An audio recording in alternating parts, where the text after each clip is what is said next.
అతి దారుణమైన పాపం చేసినా, అతి ఉన్నతమైన పుణ్యం చేసినా వచ్చే జన్మ వరకు ఆగదండి, ఈ జన్మలోనే కొట్టేస్తుంది. త్రిభిర్ వర్షైకి, త్రిభిర్ మాసైకి, త్రిభిర్ పక్షైకి, త్రిభిర్ దినైకి, అత్యుత్కటై పుణ్యపాపైకి ఇకైవ ఫలమశ్నుతే. హితోపదేశంలో చెబుతారు శాస్త్రంలో, పంచతంత్రం.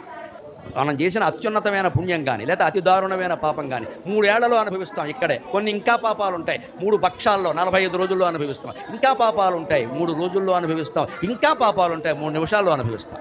పాపం తీవ్రతను బట్టి ఉంటుంది. 4 ఏళ్ల పిల్లని అత్యాచారం చేసే పాపం ఉందే వెంటనే కొట్టేస్తుంది. అటువంటి దానికి తిరుగులేదు. అయిపోయింది కదా, వెళ్ళిపోయాడు కదా, వాడు బతుకే అయిపోయింది. వాడి కారణంగా స్కూల్ బతుకు కూడా అయిపోయింది. అంత తీవ్ర చర్య ఎందుకు తీసుకోవాల్సి వచ్చింది? తీవ్ర పాపం కాబట్టి. ఇక్కడ భౌతికంగానే కనిపిస్తుంది, నైతికంగా ఎందుకు ఉండదండి? అందుకని పాపం, పుణ్యం, సౌఖ్యం, దుఃఖం ఉంటామే. పాపం కారణంగా దుఃఖం, పుణ్యం కారణంగా సౌఖ్యం వస్తున్నాయి కదా. వీటికి మనం ప్రలోభపడకూడదు, దుఃఖానికి భయపడకూడదు. అవి వస్తూనే ఉంటాయి, పోతూనే ఉంటాయి. అందుకే గుళ్ళోకి వెళ్ళి దండం పెడితే ఈ కోరిక తీర్చండి, ఈ పుణ్యం అని దండం పెట్టకూడదు. కోరికలన్నీ తగ్గిపోయేలా చేయనాయనా, ఏ కోరిక లేకుండా చేయి, ఇదే దండం పెట్టాలి.